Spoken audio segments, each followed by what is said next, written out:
A paz do Senhor Jesus. Bem-vindos ao Foco na Lição. Este vídeo é sobre a lição 5 da revista Betel Dominical do terceiro trimestre de 2018. Páscoa, a libertação de um povo. E quem fará a exposição desta aula será o comentarista da revista, Pastor César Rosa Melo, que mais uma vez volta aos estúdios do Foco na Lição para nos presentear com mais esta aula. Seja bem-vindo, pastor, e muito obrigado por preparar o plano de aula que ficará disponível aqui na legenda do vídeo. A paz do Senhor, nação Madureira. Estamos nós aqui novamente, aqui no estúdio do Foco na Lição, para estudarmos a quinta lição da Betel Dominical, um assunto de bastante relevância para o nosso ensino, que é sobre a Páscoa, a libertação de um povo. Um dos momentos mais marcantes da história do povo de Israel é justamente a sua libertação. E é por isso que eu coloquei aí o textual, tirando o texto sagrado, Êxodo 12, 14. Este dia vos será por memória, ou algumas traduções falam memorial.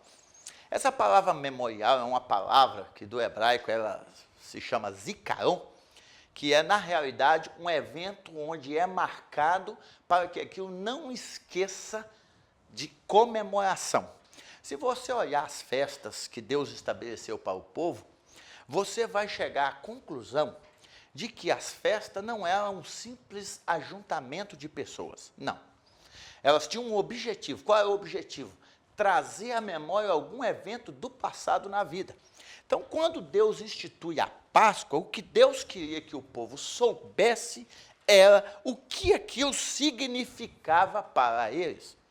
Deus não queria apenas libertar o povo, Deus queria educá-los, Deus queria mostrá-los que o verdadeiro Deus exigia comemoração, festividade, mas também significado a todos esses ajuntamentos. O ritual da celebração, o que me chama a atenção no ritual aqui da celebração, é que tinha 3 elementos que eles tinham que ter. Ervas amargas, tinha que ter o pão sem mistura, e tinha que ter o cordeiro também. Agora vejam bem, ervas amargas para quê? Para o povo nunca esquecer do período que eles passaram sofrendo naquela nação. Deus não queria que o povo esquecesse, sabe por quê? Quando nós esquecemos do nosso sofrimento, quando nós esquecemos da história que tivemos, nós não valorizamos o presente, nós passamos a esquecer e aí a gratidão vai embora das nossas vidas. É por isso que quando nós esquecemos de onde Deus nos tirou através de Cristo Jesus, nós começamos a ser ingratos. É por isso que hoje nós vemos uma série de crentes que acham que Deus é obrigado a fazer as coisas, que Deus é obrigado a ouvir as suas orações, e aí forma-se essa famigerada teologia, que é a teologia da prosperidade, é a teologia do determinismo, onde você determina e Deus faz. Não, nós precisamos assumir a postura de servo. Deus não quer que nós esqueçamos de onde Ele nos tirou. Outra questão aqui é o pão sem mistura. Deus não queria que entre o povo houvesse mistura. Não queria que fosse profanado aquele evento. Nós precisamos entender os ditames de Deus para a nossa vida. Infelizmente, o mundo hoje tem os seus ditames, tem a sua maneira de viver, tem as suas misturas. Mas quando Deus nos chama com um propósito. Qual é o propósito? De ser uma nação exclusiva dele. Eu gosto muito dessa palavra exclusiva, porque exclusividade se fala de você pertencer a alguém. Você só pode ser exclusivo de alguém. E quando Deus chama a nação de Israel, Deus está dizendo para ela, olha, eu sou o teu Deus e vocês serão meu povo. Este relacionamento, você acha, calcule comigo, você acha que Deus manda 10 pragas no Egito simplesmente por mandar? Você acha que Deus mostra o seu poder apenas por exibicionismo? Ora, o meu Deus não é Deus de se exibir. O meu Deus não é um Deus que faz coisas sem propósitos. Mas quando ele faz com propósito. Ele queria que a nação de Israel entendesse que além dele não existia outro Deus. E é por isso que nós precisamos entender isso também. Quando nós fazemos a alusão da Páscoa com a Santa Ceia, nós precisamos ter essa dimensão. Não é simplesmente um pedaço de pão. Não é simplesmente um cálice de suco da vide, não. Aquilo ali é algo que tem um simbolismo muito grande para nós. Eu não sei se você consegue trazer à memória, e quando Paulo recebe esse ensinamento em 11:23, Paulo vai dizer o seguinte: eu recebi do Senhor o que também vos ensinei. Tanto para o pão, quanto para o cálice, a recomendação é a mesma: fazer isso em memória de mim.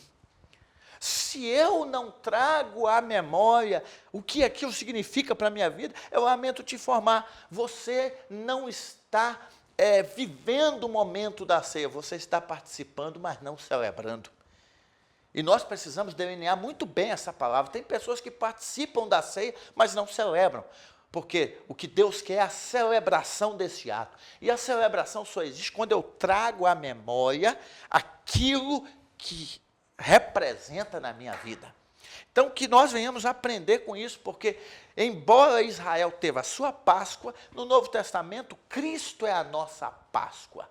Cristo é o nosso divisor de águas. Cristo é quem nos traz uma nova aliança. Cristo é que nos faz nova criatura. E o que Cristo representa para as nossas vidas? É uma pergunta fundamental na nossa vida. Sabe por quê? Me chama muita atenção quando Jesus anda com seus discípulos, e segundo alguns estudiosos, faltando 6 meses para a crucificação, depois dos discípulos verem milagres, depois de ver coxo levantando, ver mortos ressuscitando, Jesus faz uma pergunta para eles que é assim: o que vocês pensam a respeito do Cristo? E olha, eu falo com vocês que é difícil ouvir aquilo, porque depois de andar com Jesus, eles não tinham uma definição formada sobre o Cristo. Até que Pedro, inspirado pelo Espírito Santo, por Deus, e o texto nos mostra isso, ele fala: tu és o Cristo, o Filho de Deus. E Jesus reitera isso dizendo assim: olha, bendito és tu. Agora, você não chegou a esse raciocínio pela elucubração humana, não. Você chegou a essa dimensão porque o meu Pai te revelou. E quando se fala de Páscoa, nós precisamos ter ao certo quem é Jesus na nossa vida. Então, por isso que quando você pega o pão, você pega o vinho, você tem que saber o que aquilo representa na sua vida. Não é o pão, é o corpo de Cristo que foi dilacerado. Não é um suco de uva, é o sangue dele que foi derramado na cruz do Calvário. Então, por isso, Cristo é a nossa Páscoa. Agora, vejam bem, a saída do povo de Israel do Egito. Você já imaginou o que é? Igual o texto fala que eles viveram no Egito por 430 anos.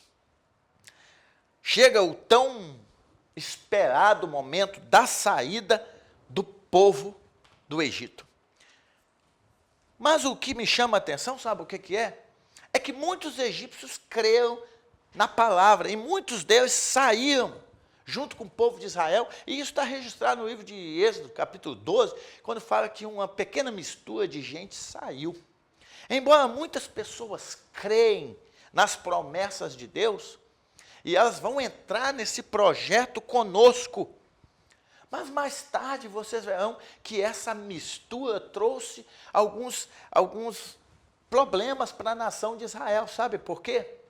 Porque os egípcios não aceitaram de bom grado os mandamentos de Deus. Imagina o que era aquele povo acostumado com o politeísmo, ter o filho do Deus Ra, que era Faraó aí, e agora ter que se dar com a revelação de um Deus sobrenatural invisível. E a nação de Israel pagou um alto preço por isso. Mas uma das coisas muito boas que acontece é porque quando o povo sai do Egito, despoja o Egito. Muitos deles saem de lá com tantas coisas quase que era o pagamento por tantos anos de serviço que não foi valorizado, e agora eles saem do Egito com ouro, com prata, com isso, e eles vão em busca daquilo que Deus tinha na vida deles. Uma outra questão linda aqui é sobre a presença de Deus no meio do povo. Meu querido, nós estamos vivendo uma época, interessantíssimo isso, que nós estamos vivendo uma época onde o povo quer muito mais a promessa e não a presença. E isso é preocupante. A nação de Israel, por exemplo, ela começou a sua caminhada, saiu do Egito, indo em direção ao Mar Vermelho. Mas se tinha algo no meio do povo, era a presença de Deus. Imagina o que é caminhar de noite e ter uma coluna de fogo de noite. Caminhar de dia e ter uma coluna de nuvem de dia. E não é simplesmente uma evidência do poder de Deus ou da presença de Deus no meio do povo.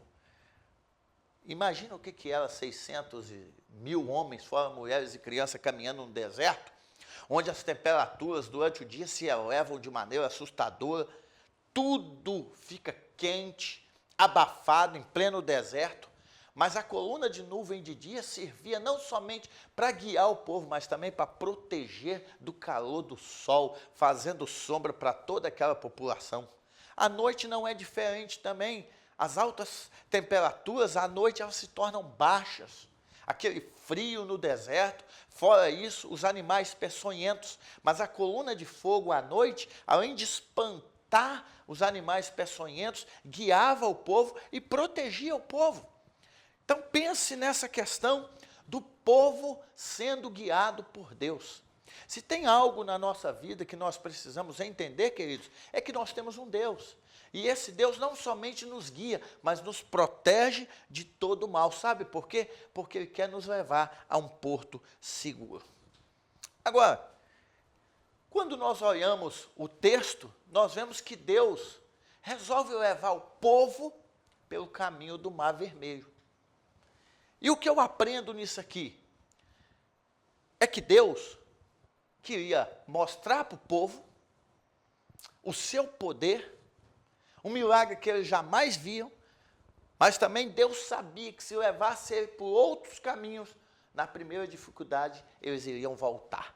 E o texto sagrado fala muito bem, porque Deus, sabendo que eles poderiam voltar, Deus os leva pelo caminho do Mar Vermelho. Algumas esferas da nossa vida, meu querido, nós temos que dinamitar as pontes que passamos. Tem muita gente que toma decisão na vida, mas não destrói as pontes. E na primeira dificuldade que ele vê na vida, ele quer voltar. Por isso, dinamite as pontes da sua vida. Aquilo que ficou para trás, e vamos seguir para frente, como diz o escritor aos Hebreus, olhando para ele, que é o autor e consumador da nossa fé. Crendo que o nosso Deus é Deus de milagres. Agora imagine quando chega o povo ali, sai do Egito, caminha durante todo aquele momento e agora está diante do Mar Vermelho. E todos vocês, leitores da Bíblia, conhecem muito bem a história, conhecem o relato bíblico, onde o que o povo fala é: não havia sepultura no Egito para que nós fôssemos enterrados lá? Por que nos trouxeste ao deserto? E aqui nós vemos o grande poder de Deus. Diante da indagação do povo, Moisés vai orar e Deus simplesmente vira para Moisés e diz assim: diga ao povo que marche. Por que tu está clamando a mim? Diga ao povo que marche. E através da ordem de um homem de Deus, o mar se abre e o povo passa o Mar Vermelho a pés enxuto. Esse é o poder do nosso Deus.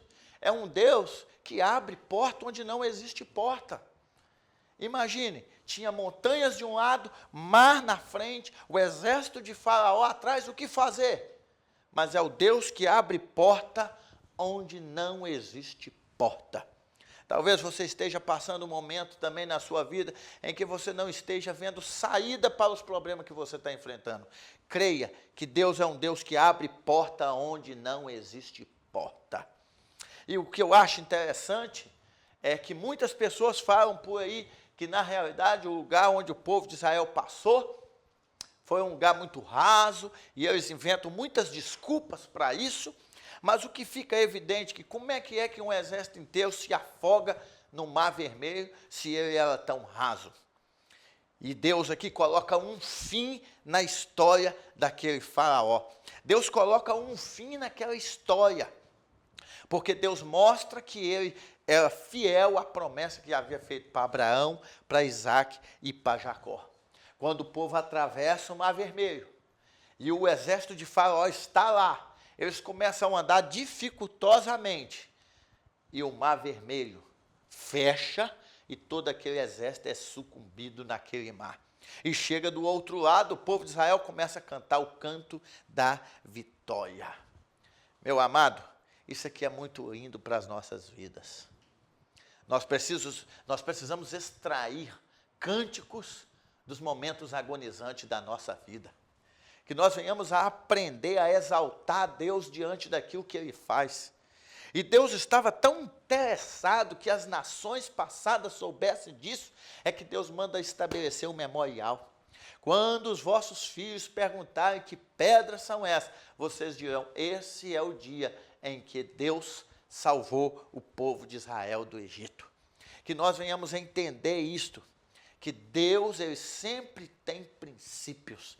Deus sempre tem um objetivo quando manifesta o seu poder. Ele é fiel em cada palavra. Então eu quero deixar aqui para você, nessa lição de número 5 do terceiro trimestre, que você venha entender o Deus que é a nossa Páscoa, o Deus que traz libertação, o Deus que, se possível for, Ele abre céu e terra para te abençoar, porque Ele é fiel ao pacto que te fez. Que Deus abençoe, fique na paz do nosso Senhor e Salvador Jesus Cristo. Muito obrigado, pastor César Rosa, por mais esta brilhante aula. Cada vez mais o crescimento e o fortalecimento da nossa EBD é notado em toda a nação madureira. Na próxima semana, estudaremos a lição 6, O Deserto, uma escola divina. Deus te abençoe, boa aula e até o próximo Foco na Lição.